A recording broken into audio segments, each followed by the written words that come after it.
최근 이 아파트엔 불길한 소문이 돌기 시작했다. 먼저 206호. 홀로 사는 60대 남성이 자신의 방에서 싸늘한 시신으로 발견됐다. 이어 한 달도 안 돼 502호 젊은 여성, 그리고 오늘 아침엔 402호의 중년 남성이 똑같은 방식으로 숨진 채 발견됐다. 공통점은 4인. 모두 질식사. 외부 침입 흔적 없음. 마치 자다가 조용히 멈춘 듯한 죽음.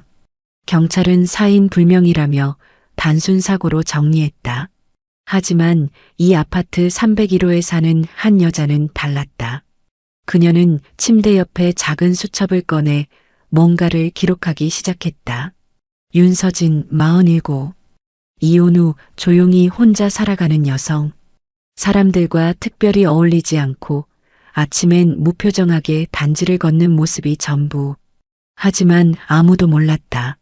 그녀가 과거 서울지방경찰청 강력계 형사였다는 걸. 추적 본능이라 불릴 만큼 직감이 날카로웠던 강력계 전설의 이름. 7년 전 그녀는 어느 연쇄살인 사건을 쫓고 있었다. 그날도 평소처럼 출근 준비를 하며 딸과 통화를 했다. 엄마, 오늘 도시락 싸줘야지라는 말에. 알았어, 금방 다녀와서 해줄게 라고 답했던 것이 마지막이었다.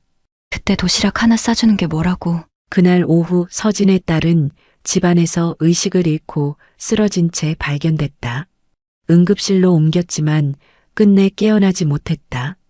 그 순간 서진 안의 무언가도 같이 꺼져버렸다.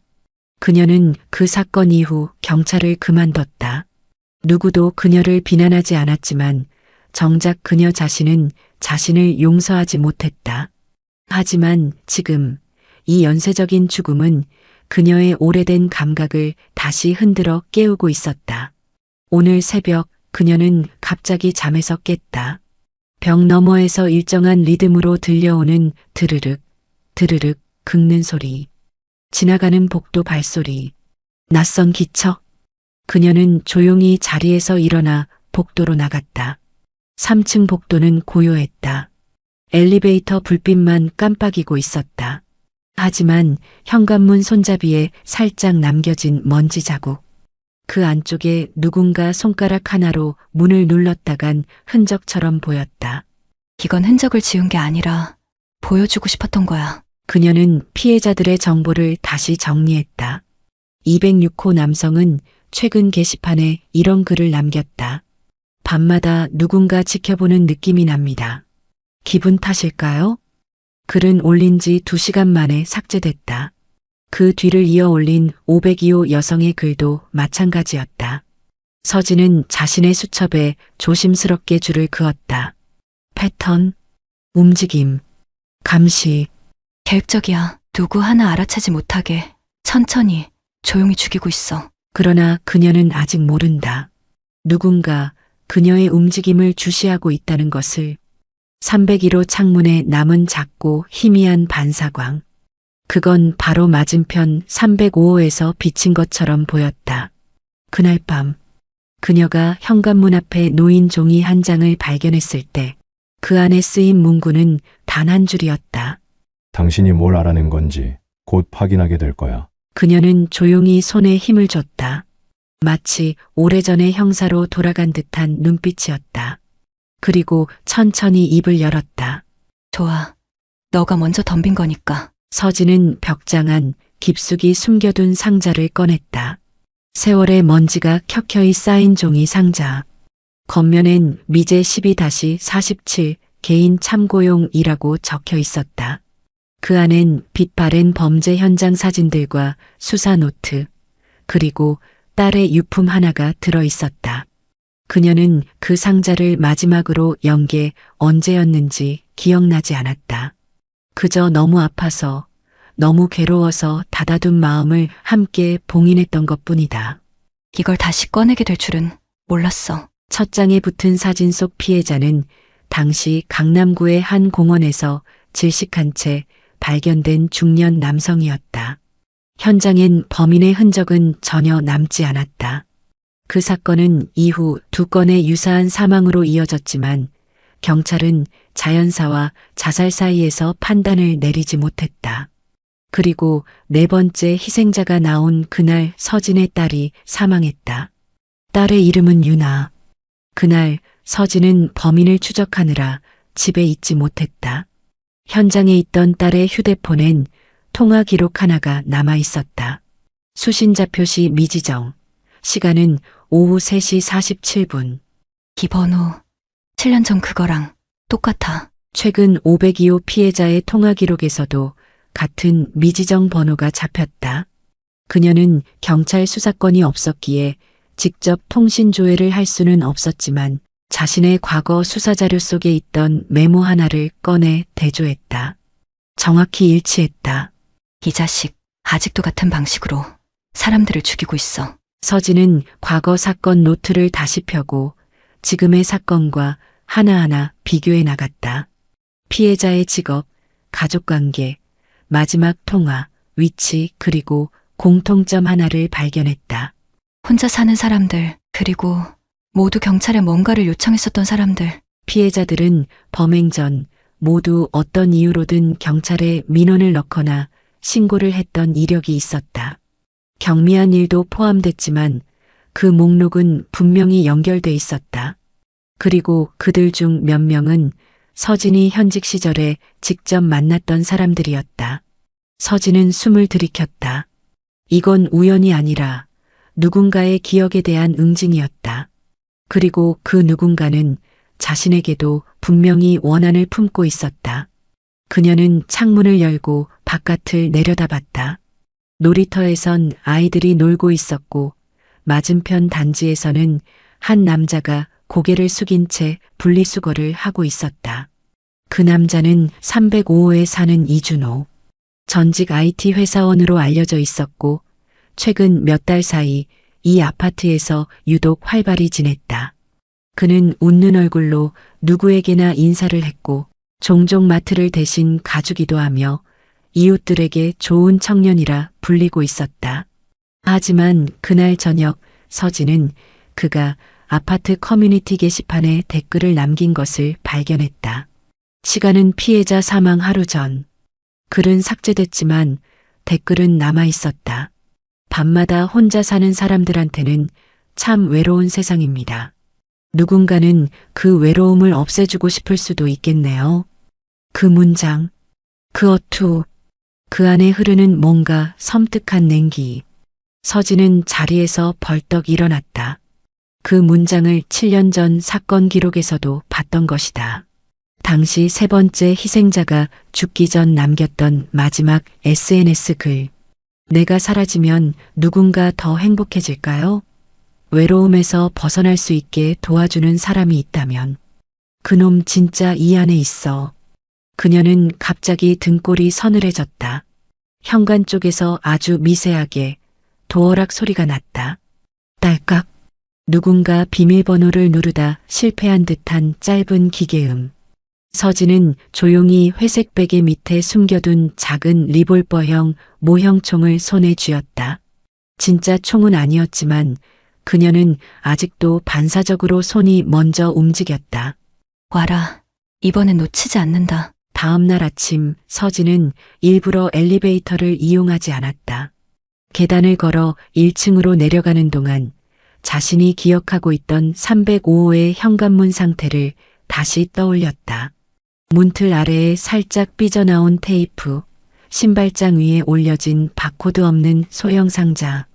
그건 현직 시절 감시 대상이 흔히 사용하던 암호 구조와 유사했다. 서진은 1층에 도착하자 일부러 천천히 걸었다. 그녀의 시야 끝으로 익숙한 남자가 쓰레기 분리수거함에 종이박스를 던져넣고 있었다. 바로 이준호였다. 아, 안녕하세요. 어제도 뵀죠? 서진은 최대한 무표정하게 고개를 끄덕였다. 이준호는 특유의 밝은 미소로 인사를 건넸지만 눈빛 어딘가가 지나치게 깔끔했다. 대화는 짧게 끝났고 두 사람은 각자의 방향으로 걸어갔다. 하지만 등 뒤에서 느껴지는 설명할 수 없는 미묘한 시선. 그날 오후 서진은 근처 CCTV 관리실을 찾았다. 이유는 단 하나, 지난 피해자의 마지막 이동 경로를 확인하기 위해서였다. 관리인은 고개를 갸웃했다. 어제도 어떤 젊은 분이 와서 비슷한 요청을 했는데 그분은 기자라 했어요. 서진은 순간 멈칫했다. 기자? 이곳 단지에 그런 사람이 있었던가? CCTV를 돌려보던 중 화면 속에서 익숙한 실루엣 하나가 나타났다. 305호 이준호. 그는 피해자 집 근처를 지난 새벽 2시 47분경 지나갔다. 그 순간 카메라 렌즈 쪽으로 고개를 살짝 돌리며 무언가 속삭이는 입모양. 서진은 동영상 속 그 입술의 움직임을 반복 재생하며 중얼거렸다. 그건 또 한 명. 맞아.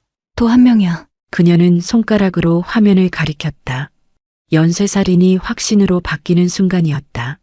같은 시각 305호의 거실에서는 커튼 뒤로 조용히 서진을 바라보는 남자가 있었다. 이준호는 창문 틈 사이로 서진의 움직임을 지켜보고 있었다. 눈치챘네. 역시 그냥 아줌마가 아니었어. 이준호는 서진의 정보를 모으기 시작했다. 관리실을 돌며 그녀의 세대 번호를 확인했고 택배 기록, 외출 시간표까지 메모했다. 하지만 이상한 점이 하나 있었다. 그녀에겐 출근 기록도 없고 친척 방문도 전무했다. 그저 혼자 사는 여자라고만 치부하기엔 너무 조용하고 너무 일정했다. 그날 저녁 서진은 전등을 일부러 어둡게 켠 채 거실에서 커피를 마시고 있었다. 그녀는 조용히 핸드폰을 켜고 핫스팟 연결 목록을 열었다. 그곳엔 익숙하지 않은 기기명이 하나 떠 있었다. YD캠. 누군가 근처에서 비밀리에 설치한 무선 카메라였다. 본격적으로 시작했네. 그럼 나도 준비해야지. 그녀는 서랍 속에서 오래된 메모리 카드 리더기와 작은 USB를 꺼냈다. 수사 시절 감시와 역추적에 사용하던 장비들이었다. 그녀의 손놀림은 조금도 망설임이 없었다. 한편 이준호는 자신의 노트북 화면에 하나의 영상을 띄워두고 있었다. 그 영상은 바로 서진의 거실 풍경을 비추고 있었다. 하지만 그 순간 화면 속에서 서진이 갑자기 카메라 렌즈를 정면으로 응시했다. 이준호는 움찔했다. 그녀는 분명히 보았다. 그리고 그 눈빛은 분명히 말했다. 지금부터는 내가 너를 본다. 밤이 깊어질수록 아파트 단지는 조용해졌다. 가끔 엘리베이터가 오르내리는 소리, 멀리서 들려오는 TV 소리, 그리고 한 사람의 발걸음. 서진은 거실 조명을 끄고 블라인드를 닫은 채 책상 위 노트북 앞에 앉아 있었다. 그녀는 방금 전 자신의 거실을 몰래 촬영하던 무선 카메라의 주파수를 추적했다. 근거리 통신. 반경 20m 이내. 그건 명확했다. 범인은 이 건물, 아주 가까운 곳에 있다는 사실. 나를 지켜봤다는 건 이제 나도 역으로 봐줘야겠지. 서진은 본격적인 역추적 장비를 꺼냈다. 노후한 감지기, 수동 해킹 툴, 외장 저장 장치. 모두 옛날 동료 형사들이 사용하던 비공식 장비들이었다. 그녀는 자신의 집안에 작은 미끼를 심기 시작했다. 살짝 열린 서랍, 일부러 떨어뜨린 사진첩, 벽에 붙은 메모들. 그 모두가 들어와서 보고 싶게 만드는 정보였다. 그리고 안방 천장 모서리에 작은 모션 감지 카메라를 설치했다. 다음 방문자는 반드시 찍힌다. 같은 시각 305호. 이준호는 욕실 문을 잠그고 안쪽에 수납장 속 철제 박스를 꺼내고 있었다. 그 안엔 검은 비닐에 쌓인 폴더, 라텍스 장갑, 그리고 오래된 스마트폰 몇 대가 들어 있었다. 그는 하나씩 꺼내며 천천히 물을 데우기 시작했다. 비닐을 열고 문서들을 세척용 액체에 담갔다. 페이지 하나하나가 조용히 녹아내렸다. 그가 지금 하고 있는 일은 흔적을 지우는 작업. 정확히 그가 수년 동안 반복해온 일과였다. 그는 잠시 손을 멈추고 창문을 열었다. 건너편 301호. 서진의 집 창문이 블라인드로 가려져 있었다. 하지만 그는 안다. 그녀가 지금도 깨어 있고 자신을 지켜보고 있다는 걸. 좋아. 아주 흥미로운 상대야. 이번 판은 좀 길어질지도 모르겠네. 그는 벽장 안에서 접이식 가방 하나를 꺼냈다. 그 안엔 새로 준비한 의상, 장갑, 위장 도구가 정리되어 있었다. 그리고 손에 쥔 작은 노트 하나. 그 안엔 타깃이 될 사람들의 리스트가 있었다. 그는 리스트 맨 아래에 새 이름을 추가했다. 김영숙 204호, 다수의 민원 기록. 이번엔 당신 차례야. 김영숙 씨. 하지만 그는 몰랐다. 김영숙은 몇 주 전 서진에게 이상한 발자국 소리를 상담했던 인물 중 하나였다. 그녀는 직접 경찰에 신고하지는 못했지만 자신의 불안함을 서진에게 털어놓았던 사람. 다음 날 새벽 서진은 204호 앞에 메모를 남겼다. 금일 오후 3시 짧게 말씀드릴 게 있어요. 다른 사람에게 말하지 말고 꼭 뵐 수 있으면 좋겠습니다. 301호 윤서진 드림. 그녀는 204호의 문에 조용히 메모를 붙이고 돌아서는 순간 복도 끝에서 인기척을 느꼈다. 눈을 돌렸을 때 누군가의 그림자가 계단 쪽으로 사라지는 뒷모습이 보였다. 누군가는 그녀를 보고 있었다. 서진은 발소리를 죽이고 천천히 계단 쪽으로 이동했다. 복도 조명은 자동 감지 센서로 켜졌다 꺼지기를 반복했고 그 틈에 계단참 아래 남자의 구두코가 살짝 비쳐 보였다. 그녀는 계단참을 돌아서려다 멈췄다. 아직은 때가 아니었다. 지금은 지켜볼 시간. 더 많은 확신, 더 많은 증거가 필요했다. 하지만 그녀는 확실히 느꼈다. 상대도 자신을 인식했다는 것을. 그리고 서로가 서로의 숨을 잃고 있다는 것을. 밤이 또 깊어졌고 아파트는 고요해졌다. 하지만 그 고요함 속엔 전쟁이 있었다. 한 사람은 덫을 놓고 있었고 다른 한 사람은 그 덫을 무너뜨리기 위해 칼을 갈고 있었다. 서진은 마지막으로 다이어리를 펼쳐 한 줄을 적었다. 다음엔 너가 먼저 움직일 차례야. 토요일 오전 아파트 단지는 평소보다 한산했다. 비가 오려는지 하늘은 흐렸고 입주민들은 대부분 외출을 미뤘다. 이런 날 이준호는 가장 잘 움직였다. 305호. 이준호는 어제부터 준비해둔 백팩을 조용히 열었다. 라텍스 장갑, 얇은 케이블 타이, 소형 유도제, 그리고 미리 정리해둔 정보 카드 한 장. 204호 김영숙, 58세, 미혼, 자택근무, 정기 외출 시간 매주 토, 오후 5시 전후. 그는 손에 라벤더 오일이 묻은 수건을 쥐었다.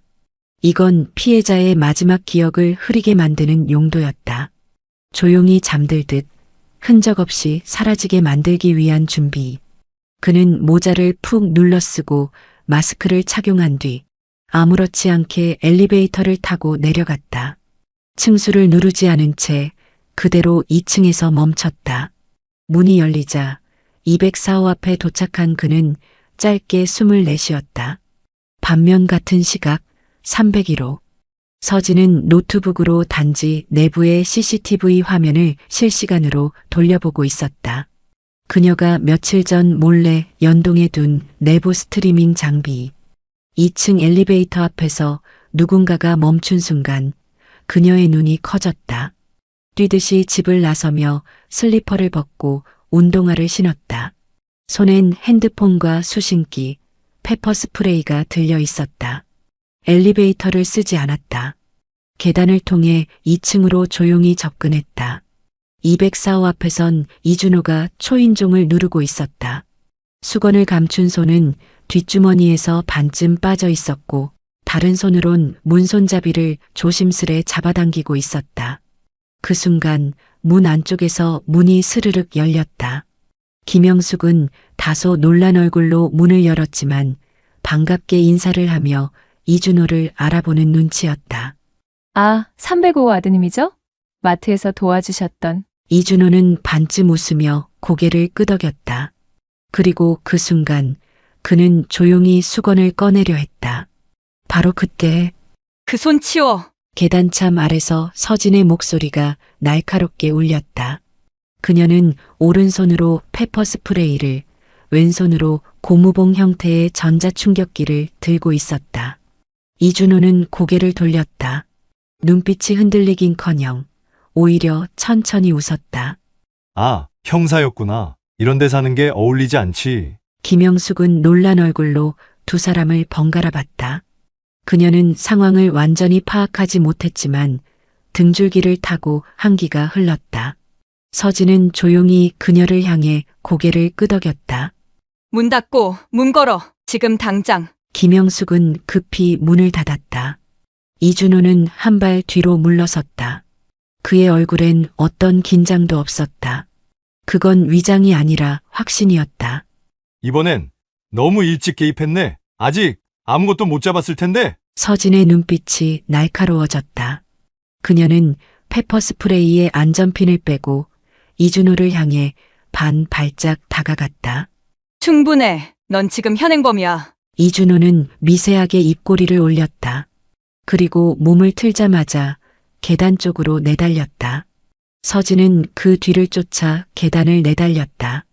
이준호는 달리면서도 계단의 구조와 각도, CCTV 위치를 모두 파악하고 움직였다. 그건 단순한 도주가 아니었다.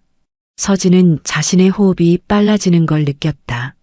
그녀는 이 상황이 단순한 체포가 아닌 7년 전 그날의 재현이라는 걸 본능적으로 깨닫고 있었다. 그리고 그 순간 2층과 3층 사이 계단에서 이준호가 갑자기 걸음을 멈췄다. 그는 뒤돌아서며 말했다. 넌 예전에 딸을 지키지 못했지? 그 말은 의도된 공격이었다. 서진의 발걸음이 잠시 멈췄다. 숨이 막혔고 손이 떨렸다. 이준호는 그 틈을 놓치지 않았다. 계단 아래로 다시 몸을 던졌고 몇 초 후엔 1층 비상문을 열고 사라졌다. 서진은 계단 난간을 짚으며 천천히 숨을 골랐다. 심장이 미친 듯이 뛰고 있었지만 눈빛은 더욱 단단해졌다. 기억했구나. 그럼 이번엔 나도 널 기억 속에 가두겠다. 그날 밤 서진은 오랜만에 그 번호로 전화를 걸었다. 서울지방경찰청 강력 2팀 팀장이자 과거 그녀의 직속 상관이었던 최민석 경정. 그는 한참을 말없이 전화를 받더니 조용히 말했다. 그래, 서진이니? 그 한마디에 모든 감정이 섞여 있었다. 유능했던 동료를 잃은 애석함, 죄책감, 그리고 복귀를 기다려온 마음. 도움이 필요해요. 지금 이 아파트에서 벌어지고 있는 일 7년 전이랑 똑같아요. 잠시 침묵이 흘렀고 최경정은 묻지 않았다. 대신 그녀의 위치와 확보한 단서를 정리해달라고 말했다. 서진은 자신이 파악한 연쇄 패턴, 감시 기록, 이준호라는 인물의 수상한 행동을 상세히 설명했다. 그리고 피해자들의 공통점, 경찰과의 접촉 이력에 대한 것도. 이건 단순한 개인의 범행이 아니에요. 무언가 더 큰 그림이 있어요. 전국에 퍼진 아주 오래된 그림자. 며칠 후 그녀는 경찰청 외부조사팀이 구축한 비공식 데이터에 접근할 수 있었다. 그곳엔 10년간의 미제 사건 데이터가 분류돼 있었고 특히 질식사 또는 자연사로 처리된 의심 사망 사건들이 모아져 있었다. 서진은 거기서 익숙한 이름을 발견했다. 2017년 대전, 2019년 광주, 2021년 강릉. 모두 다른 이름, 다른 피해자, 다른 지역. 하지만 모든 사건에는 세 가지 공통점이 있었다. 첫째, 피해자들은 모두 경찰에 뭔가를 요청했던 사람들. 둘째, 사망 전에 정체불명의 통화 기록이 남아 있었다. 셋째, 사건 발생 일주일 전부터 근처에 임시 거주자가 출입한 흔적이 있었다.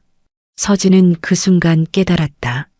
이준호는 단순한 살인자가 아니라 이동하며 살인을 저지른 순례자 같은 존재였다. 그는 어딘가로부터 명확한 동기를 가지고 움직이고 있었고 자신만의 기준에 따라 타깃을 정해왔다. 그녀는 파일을 넘기던 손을 멈췄다. 2021년 강릉 사건의 현장 사진 속 주차된 차량 창문에 흐릿하게 찍힌 남자의 옆모습. 그건 확실히 이준호였다. 당신 몇 명을 더 죽인 거야? 서진은 경찰청 회의실에서 비공식 브리핑을 받았다. 그녀의 참여는 자문으로 등록되었지만 사실상 서진은 이 사건의 가장 중요한 실마리를 쥔 인물이었다. 최민석 경정은 그녀에게 단도직입적으로 물었다. 넌 다시 이 일에 뛰어들 준비가 돼 있니? 서진은 고개를 들었다. 눈빛은 7년 전의 그날과 달랐고 동시에 그날과 같았다.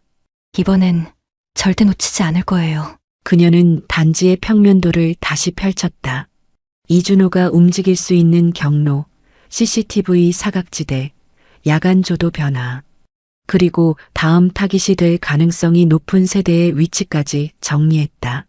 그녀는 이제 단지에 있는 전직 형사가 아니라 공식적인 협조를 받는 사건 담당자로 다시 서 있었다. 하지만 그녀는 알고 있었다. 이준호는 그 또한 예측할 거라는 걸. 그리고 다음은 절대 실패하지 않겠다는 의지를 가졌다는 걸. 그날 밤 서진은 다시 책상 앞에 앉았다. 한 장 한 장 프린트된 사건 파일을 넘기며 마지막 줄에 이렇게 적었다. 너희 다음 발걸음이 어디든 난 먼저 가 있을 거야. 일요일 정오. 햇빛은 눈부시게 밝았고 아파트 단지 놀이터엔 아이들 웃음소리가 퍼졌다. 고요하고 평화로운 이 풍경 속에서 아무도 몰랐다. 그날 그 시간 또 한 명의 생명이 위협받고 있었다는 것을. 서진은 서울경찰청 내 회의실에 앉아 있었다. 전국 미제 사건 분석 브리핑이 한창이었고 그녀는 벽에 걸린 대형 스크린을 바라보고 있었다. 하지만 시선은 멈춰 있지 않았다. 생각은 머릿속 어디론가 달리고 있었다. 이준호라면 이번에도 야간을 택할까? 그의 패턴은 언제나 같았다. 사람들이 가장 취약해지는 시간. 새벽 2시에서 4시 사이. 그러나 이번엔 뭔가 이상했다. 204호 사건 이후 이준호는 흔적을 너무 조용하게 감췄다. 오히려 그것이 이상했다. 그녀는 회의 도중 핸드폰을 열어 단지 CCTV 실시간 화면을 확인했다. 그 순간 4층 엘리베이터 앞에서 낯선 움직임이 감지됐다. 시간은 오후 12시 8분. 설마 점심시간에? 영상엔 마스크를 쓴 누군가가 아기띠를 맨 가장인 척 407호 앞에 서 있었다. 아기는 없었다. 그의 손엔 유모차 손잡이 대신 검은 쇼핑백이 들려 있었다. 그녀는 손에 쥔 펜을 떨어뜨렸다. 아무도 눈치채지 못했지만 그녀는 그 순간 몸 안의 모든 경고등이 켜지는 걸 느꼈다. 그 남자가 407호의 초인종을 누르는 순간 서진은 조용히 자리에서 일어났다. 최민석 경정이 그녀를 쳐다봤다. 지금 가야 합니다. 그리고 몇 분 후 그녀는 순찰차를 직접 몰고 아파트 단지로 향했다. 경찰청으로부터 받은 비상 출입 허가증이 그녀를 빠르게 통과시켰다. 시간은 12시 17분. 그 사이 407호의 문은 살짝 열려 있었다. 안에서 나온 여성의 목소리. 혹시 우유 배달 오셨어요? 쇼핑백을 든 남자의 입꼬리가 아주 미세하게 올라갔다. 그는 잠시 말을 멈췄다가 고개를 끄덕이며 쇼핑백을 들이밀었다. 그리고 그 순간 그거 내려놔! 당장! 서진의 목소리가 복도 전체를 울렸다. 그녀는 계단참을 뛰어오르며 페퍼 스프레이를 뽑아들었다. 남자는 반사적으로 몸을 돌렸고 쇼핑백을 떨구며 복도 끝으로 뛰기 시작했다. 서진은 맨몸으로 그를 쫓았다. 그의 가방 안에서는 흡입형 유도제, 수면마취 장갑, 그리고 한 장의 종이 쪽지가 튀어나왔다. 그 쪽지엔 또렷한 필체로 이렇게 적혀 있었다. 낮이든 밤이든 죽음은 늘 가까이 있으니까. 추격은 아파트 외곽 주차장까지 이어졌다. 하지만 이준호는 또다시 CCTV 사각지대를 이용해 사라졌다. 서진은 쫓는 걸 멈췄다. 더 이상 무리하면 되레 피해를 줄 수 있다는 걸 알고 있었다. 대신 그녀는 쪽지를 조심스레 집어들었다. 이젠 전면전이야. 그날 오후 경찰청에선 단지 전체에 긴급 감시 강화령이 떨어졌다. 그리고 서진에게도 임시 수사권과 실시간 요원 협조 체계가 부여됐다. 그녀는 다시 사건 다이어리에 한 문장을 적었다. 이제 너가 숨어있던 그림자 속으로 내가 들어간다. 비가 내렸다. 느린 속도로 조용하게. 이준호는 조용히 차 안에 앉아 와이퍼가 유리창을 가르는 소리를 듣고 있었다. 주차된 이곳은 서울 외곽의 오래된 폐창고 인근. 그는 그곳에 자주 왔다. 아무도 없는 자신의 기억 속 공간이었다. 그는 핸드폰 속에서 오래된 녹음 파일 하나를 꺼냈다. 7년 전 어느 여자의 음성 메시지였다. 신고했어요. 더는 못 참겠어요. 경찰이 오면 당신도 끝이에요. 그날의 시작이었다. 이준호가 처음 사람을 죽였던 날. 그 여자는 신고를 했고 경찰이 오기 전에 그는 모든 걸 지웠다. 흔적도 이름도 존재도. 그날 이후 그는 살인이라는 도구를 익혔다. 정당하지 않았지만 필연처럼 느껴졌던 선택. 자신이 받은 상처, 억울함, 분노를 조용한 심판이라는 이름으로 정당화했다. 누구도 날 막지 못했다. 아무도 기억하지 않으니까. 하지만 단 한 명, 자신을 멈추려는 그 여자가 나타났다. 301호 윤서진. 그녀는 분명히 예전에도 스쳐갔던 이름이었다. 그는 다시 기억을 더듬었다. 7년 전 강남 공원에서 발생한 미제 사건. 그 근처 놀이터 CCTV 속 서진이라는 이름표를 단 여자아이가 있었다. 그리고 며칠 후 사망이라는 기록이 붙었다. 그 아이, 그녀의 딸이었군. 한편 그 시각 서진은 집안에 놓인 딸의 낡은 운동화를 꺼내 손에 쥐고 있었다. 아직도 흙이 덜 털린 채 남아있던 그 신발. 유나의 마지막 등굣길이었다. 엄마가 다 지켜줄게. 지금이라도. 그녀는 사건 다이어리를 다시 펼쳤다. 7년 전 딸의 사망 당일. 그날의 동선, 타임라인, 주변 인물들의 진술 기록. 그리고 발견된 유나의 핸드폰 통화 기록. 마지막 발신자는 미지정 번호. 그 번호가 이준호의 장기 패턴과 일치한다. 그녀는 미처 알지 못했던 사실 하나에 도달했다. 자신이 쫓고 있는 이 연쇄살인마가 그날 딸의 죽음과 직접 연결돼 있을지도 모른다는 진실. 그녀는 분노와 혼란 속에 한동안 말을 잊었다. 그때 핸드폰으로 한 통의 메시지가 도착했다. 보낸 이는 등록되지 않은 번호. 내용은 단 한 문장이었다. 그날 너의 딸은 마지막까지 날 지켜봤다. 그녀는 그대로 무너져 앉았다. 가슴이 조여들었고 손끝이 얼어붙은 듯 떨렸다. 이건 단순한 도발이 아니었다. 분명히 현장에 있었던 자만이 알 수 있는 말. 당신이 그날의 범인이었어. 이제 이 싸움은 단순한 정의가 아니었다. 그녀는 딸을 위해 그리고 자기 자신을 위해 반드시 그를 끝내야만 했다. 비는 사흘째 내렸다. 서진은 책상 위에 펼쳐진 사진들을 한 장 한 장 정리하고 있었다. 유나가 마지막으로 남긴 그림, 생전 가지고 다녔던 손거울, 그리고 7년 전 그녀가 쓰던 가방. 이준호는 딸의 죽음을 알고 있었다. 그리고 지금 그가 보내온 메시지는 단순한 협박이 아니었다.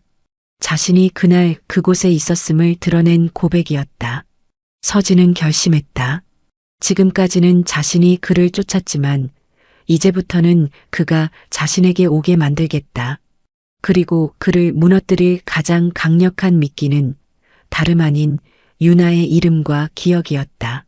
그녀는 단지 내 온라인 커뮤니티에 글 하나를 올렸다. 익명으로. 단순한 이야기처럼 가장한, 그러나 이준호가 보면 반드시 알아챌 코드가 담긴 글.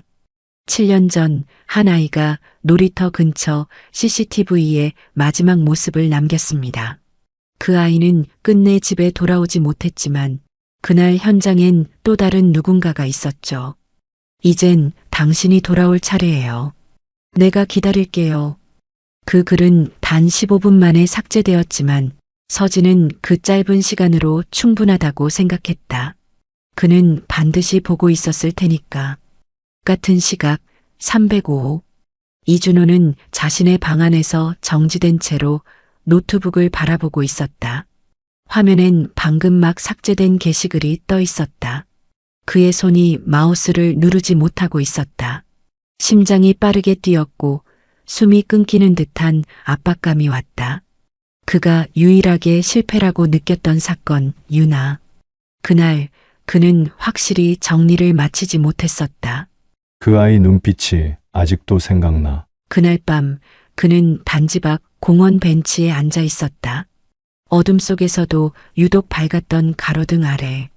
7년 전 유나가 마지막으로 포착됐던 바로 그 자리. 그는 주머니에서 작은 사진 한 장을 꺼냈다. 유나가 웃고 있는 사진. 어디서 구한 건지 알 수 없었지만 그건 분명히 그의 가방 안에 오래전부터 있었던 것처럼 보였다. 그리고 그 순간 그 아이 예뻤죠? 이준호는 고개를 들었다. 몇 걸음 앞 서진이 우산도 없이 비를 맞은 채 서 있었다. 눈빛은 단단했고 목소리는 흔들리지 않았다. 내가 그날의 기억을 다 지워버린 줄 알았는데 근데 너희 메시지를 보자마자 다 떠올랐어. 이준호는 묘한 표정을 지었다. 그건 미소인지 괴로움인지 죄책감인지 알 수 없는 표정이었다. 그 아이는 마지막까지 날 봤어요. 공포가 아니라 이해하려는 눈빛이었어. 서진은 한 걸음 다가섰다. 그녀의 손엔 오래된 사진 한 장이 들려 있었다. 유나와 함께한 마지막 가족 사진.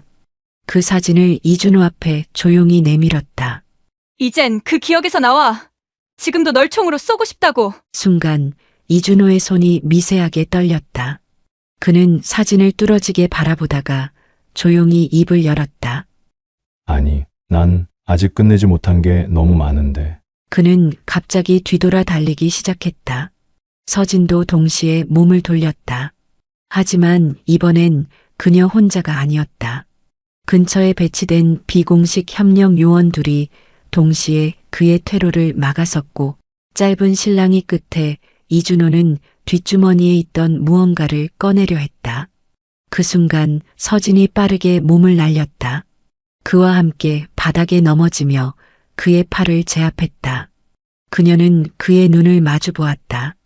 그 눈 안에 처음으로 두려움이 있었다. 비는 여전히 내리고 있었다. 하지만 그날 그들의 시간은 멈춰 있었다. 이준호는 서울지방경찰청 유치장 안에서 조용히 앉아 있었다. 쇠창살 너머로 들어오는 희미한 빛이 그의 얼굴을 비추고 있었고 그 빛 속에서 그는 전보다 더 말라 보였다. 서진은 유치장 밖에서 그를 지켜보고 있었다. 그녀의 표정은 무표정했지만 그 눈동자엔 수많은 감정이 뒤섞여 있었다. 최민석 경정은 서진에게 조사실로 이준호를 옮길 거라 말했고 이제 본격적인 수사가 시작된다고 했다. 하지만 서진은 조용히 고개를 저었다. 그 사람 내가 직접 이야기할게요. 내가 끝까지 들어야 해요. 조사실, 탁자 하나, 의자 둘. 서진이 앉자마자 이준호는 천천히 고개를 들었다. 그의 눈엔 지난번과 다른 기색이 담겨 있었다. 기괴한 미소도 냉정한 계산도 아닌 묘한 체념. 형사님, 알고 있었죠? 내가 그 아이만 죽이지 않았다는 걸. 서진의 눈이 번뜩였다. 무슨 말이야? 이준호는 손등을 만지작거리며 이야기를 시작했다. 그는 과거에 어떤 공동체적 사이비 상담소에서 생활한 적이 있었다고 했다. 거기서 만난 사람들, 도움을 준다고 말하던 어른들, 그리고 감시라는 이름으로 이루어진 통제 시스템. 그는 그곳에서 철저하게 도움받는 자의 죄책감을 주입받으며 자랐다. 문제를 말하는 사람은 민폐, 도움을 청하는 사람은 벌을 받아야 한다는 교육. 그래서 나는 그들에게 벌을 줬어요. 도움을 요청한 사람들, 그건 죄였거든요. 그는 그렇게 10년 가까이 전국을 떠돌며 도움을 청했던 사람들을 찾아 벌을 주는 역할을 자임했다. 하지만 그 시스템은 이미 오래전에 해산됐고 그를 부추긴 누군가는 지금까지도 어디선가 존재하고 있다는 암시를 남겼다. 서진은 처음 듣는 얘기에 머리가 아찔했다. 그는 단순한 사이코패스가 아니었다. 어릴 적부터 죄책감과 복종으로 길러진 피조물이었다. 그 순간 조사실 밖에서 최민석 경정이 뛰어들어왔다. 그는 충격적인 자료를 들고 있었다. 서진아, 방금 내부 수색 중 이준호가 쓰던 외장하드에서 예전 그 상담소 명단이 나왔어. 그리고 거기 너희 딸 이름이 있었어. 서진의 손에서 펜이 떨어졌다. 순간 그녀는 시간이 멈춘 듯했다. 이준호는 조용히 웃었다. 그 아이도 상담을 받았었어요. 너무 힘들다고 했죠. 엄마가 너무 바쁘다고. 서진은 무너졌다. 유나가 자신의 딸이 어느 순간 그렇게 외로움을 느끼고 있었다는 사실을 자신만 몰랐던 것이다. 그리고 그녀는 알게 됐다. 이준호가 유나를 죽이려 했던 게 아니라 유나가 그를 마지막에 막으려 했었다는 것을. 그녀는 손으로 입을 막고 울음을 삼켰다. 그날의 죄책감은 다시 전혀 다른 방식으로 그녀를 덮쳤다. 그 아이가 널 막으려 했다고? 나를 말리더라고요. 건방지게 내 손을 잡더니 말하던데요. 우리 엄마 꼭 올 거야라고. 그 순간 서진은 유나가 마지막까지 자신을 믿었다는 사실을 알게 됐다. 그리고 그녀는 지금에서야 진짜로 유나에게 미안하다고 말할 수 있었다. 서울지방경찰청 증거분석실. 형광등 불빛 아래 바탕화면엔 복잡하게 얽힌 조직도의 형체가 하나씩 드러나고 있었다. 재활상담센터 사랑의 회복, 도움과 돌봄의 손길, 순환치유회. 전국을 거점으로 활동했던 복수의 유사기관들이 하나의 중심으로 연결되고 있었다. 그 중심엔 이상철이라는 이름이 있었다. 60대 중반. 과거 아동복지단체 설립자 출신. 하지만 여러 번의 불법 후원금 유용과 정서학대 의혹으로 고발되었지만 모두 증거 불충분으로 무혐의 처리됐던 인물. 이 자식, 20년 전에도 문제가 있었는데 그새 또 은신처를 바꿨어. 서진은 그 이름을 처음 들었다. 하지만 CCTV 자료를 분석하던 중 결정적인 한 장면이 그녀의 눈을 멈추게 했다.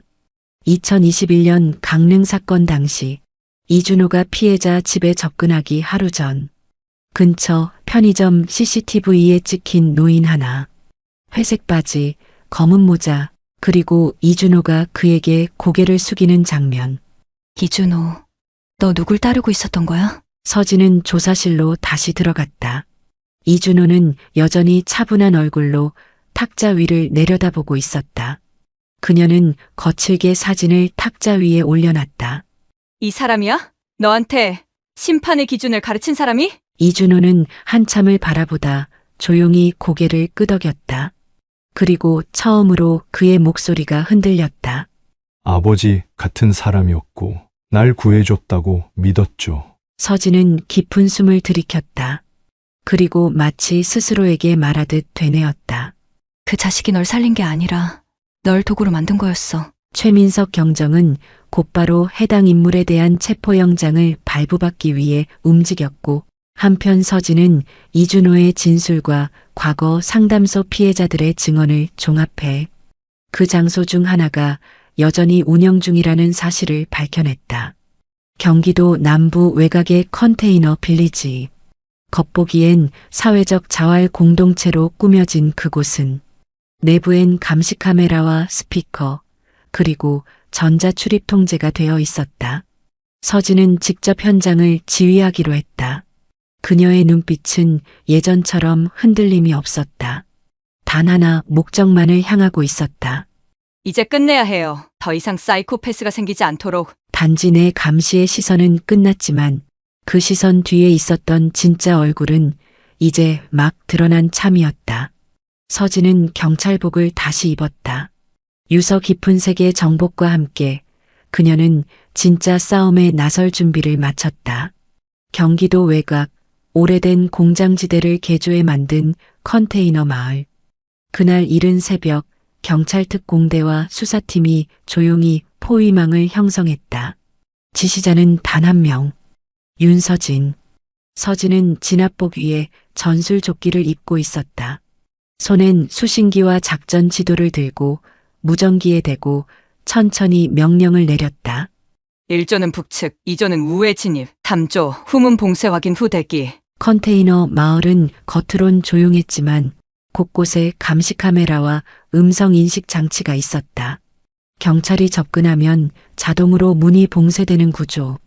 서진은 몇 년 전 비슷한 유형의 폐쇄형 단체를 수사한 경험이 있었다. 하지만 그날 현장 안에서 그녀를 맞은 인물은 다름 아닌 이상철이었다. 흰 머리카락을 반쯤 넘긴 그는 천천히 걸어 나와 마치 기다렸다는 듯 웃었다. 형사님이 직접 오셨군요. 우린 나쁜 사람이 아니고 늘 도움을 주려 했을 뿐인거려. 서진은 아무 말 없이 그의 손목에 수갑을 채웠다. 그의 손목 위엔 오래된 문신 하나가 있었다.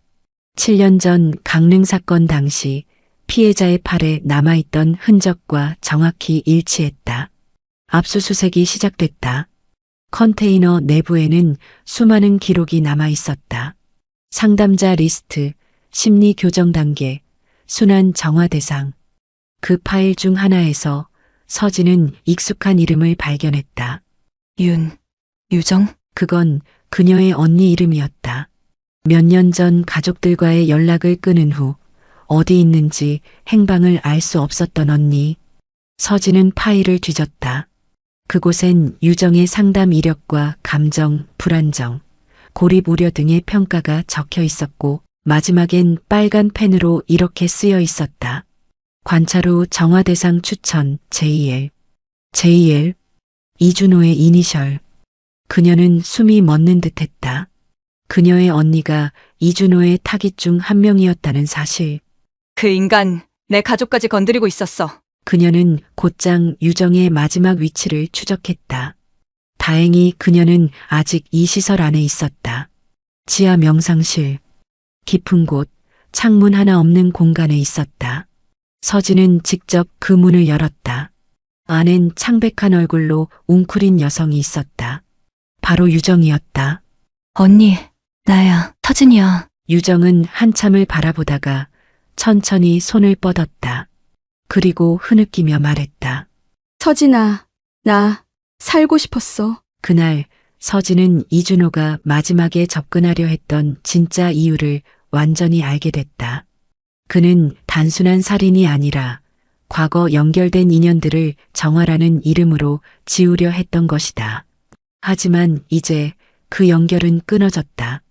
서진은 유정을 품에 안은 채 처음으로 소리내 울었다. 사건이 종결된 지 한 달. 서울경찰청 브리핑룸은 유난히 많은 기자들로 가득 차 있었다. 현직 경찰관이 아닌 민간인 자문 형사가 미제 사건 연쇄살인과 종교 사기 조직을 동시에 해체한 것은 전무후무한 일이었다. 그날 정식으로 윤서진의 이름이 호명됐다. 특별 공로자 윤서진, 명예복귀와 함께 정식 임용을 결정함. 청장의 음성과 함께 박수가 터졌고 서진은 천천히 연단에 올랐다. 그녀는 단정한 경찰복을 입고 있었다. 왼쪽 가슴의 단명찰 아래 조그마한 휘장이 하나 더 달려 있었다. 그건 유나가 초등학교 시절 만들었던 우리 엄마는 경찰 영웅이에요라는 상장이 작게 프린팅된 배지였다. 제 이름은 윤서진. 한때 경찰이었고 지금도 경찰입니다. 사람을 지키는 이 일이 제 삶의 이유였으니까요. 기자들은 질문을 쏟아냈지만 서진은 그 중 하나에만 대답했다. 지금 가장 먼저 떠오르는 사람은 누구입니까? 제 딸이에요. 그 아이가 이 모든 걸 가능하게 했습니다. 기자석은 잠시 조용해졌고 서진은 그대로 마이크를 내려놓았다. 며칠 후 서진은 유정과 함께 바닷가 근처에 있는 조용한 쉼터에 있었다. 유정은 점점 안정을 되찾고 있었고 두 자매는 오랜만에 따뜻한 아침을 함께했다. 넌 여전히 경찰이더라. 나는 그냥 내 동생이었던 게 자랑스러워. 언니, 이제 나도 가족을 지키는 일부터 다시 시작할 거야. 서진은 다시 수사과로 복귀했다. 하지만 이번엔 단순한 사건 해결자가 아니라 후배 형사들을 이끄는 멘토로서 또 하나의 사회적 귀감으로서 이름을 남기고 있었다. 형사실 복도 끝 낡은 게시판 위엔 작은 사진 하나가 붙어 있었다. 유나의 생전 모습, 밝게 웃고 있는 얼굴. 엄마가 약속 지켰어. 넌 마지막까지 나를 믿어줬고, 나도 끝까지 널 포기하지 않았어. 고맙고 사랑해. 유나야. 그녀는 천천히 복도를 걸어 나왔다. 그 발걸음은 이제 더 이상 무겁지 않았다. 이제 그녀에겐 끝이 아닌 새로운 시작이 기다리고 있었다. 여러분도 인생에서 이런 선택의 순간 있으셨죠?